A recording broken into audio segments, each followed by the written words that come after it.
Happy Saturday, folks. The real Captain Kirk here. It's the 20th of January, 2024. Can you believe that 1/3 of winter is over? According to the sun, meteorologists say it's actually 55% of winter is over at this stage. So we're going to get a reprieve here from the polar vortex, but it will be back. Looking at current snow cover here this morning after the big storm that went through the mid-Atlantic. In fact, the D.C., New York finally ended their 2-year snow drought. Got about 55% of the country with snow on the ground here this morning. That's the most in over 20 years. So again, pretty high. Normally we'd be close to about 39% of the country. So again, big change you notice here in these snow maps this time versus last year is just the epic snow in the Sierras last year. And they've had some, but not anywhere near the volume they had last year.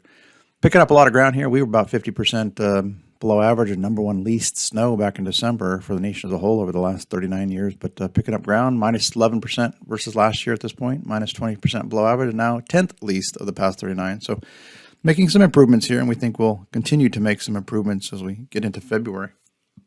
Looking at drought, also making some major improvements here. We're at 51% of the country in dry to drought phases versus 65% last year and 71% 2 years ago. So again, average about 49% of the country. So we're just a hair away from average here, but this will continue to make improvement here over the next couple of months. Looking at the flu trends, they've definitely peaked here. Again, last year we peaked in Thanksgiving. This year we peaked in late December. And at that red line, you can see is plummeted now here for 2 weeks in a row. So it looks like the flu season is on its way down. Let's hope this trend can continue here for the next few weeks. Looking at the last week world summer here, week ending here today, the 20th, frigid across much of North America, Northern Hemisphere for that matter. Here in the U.S., 17.4 colder than last year, colds in 30 years, second colds in 39 years. So just frigid polar vortex weather.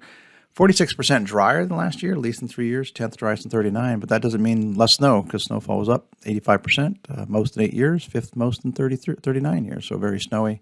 Looking at Canada, again, colds in 12, UK colds in 11, Europe colds in 7, Russia coldest in 3. So again, on a global scale here, we were the coldest in 8 years. So it was a pretty big cold snap, obviously.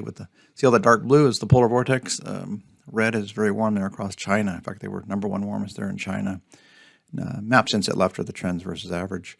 Polar vortex you can see here is pulled out, and as it's starting to get symmetrical again, which is very strong, it just pulls all that cold air across the northern hemisphere back to the North Pole, maybe Alaska and parts of Russia. It looks toward the end of this 2-week cycle here, it does look like it's ragged again. And when it gets ragged, that just means another invasion is possible. And we definitely think that'll be the case here as we get into the early to middle part of February here across North America. So again, a big warm-up January thaw on the way for sure, but then it may be back. Looking at this week here, week ending 27th of January, again, see wall-to-wall orange, reds here. Again, much of the country, much above average temperatures. The big cold blast here in the east is going to be moving out here this week. But again, frigid here today, but warming trend for sure nationwide. Here in the U.S., about 5.3 warmer than last year, number one warmers in 39 years. So again, pretty warm for sure.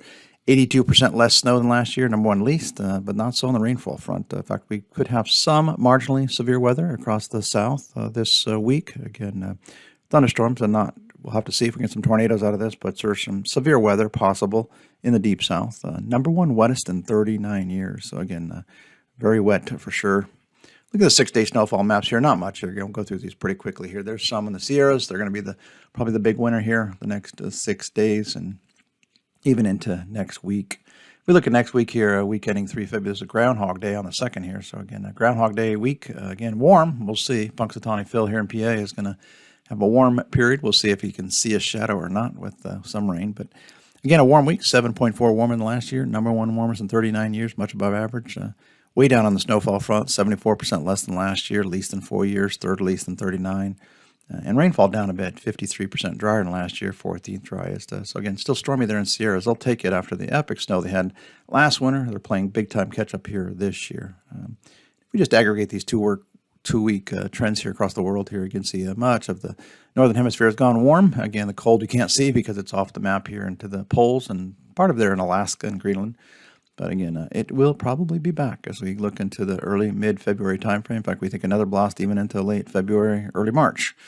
So again, winter is by no means over, even though we're going to get a typical January thaw here. And again, when you're warm, you can still have lots of snow. Obviously, warm is relative to this time of year. So the Sierras are certainly a winner, eastern Canada and parts of southwest Russia. So with that, folks, we hope you have a great week here, and we'll be back again this time next week.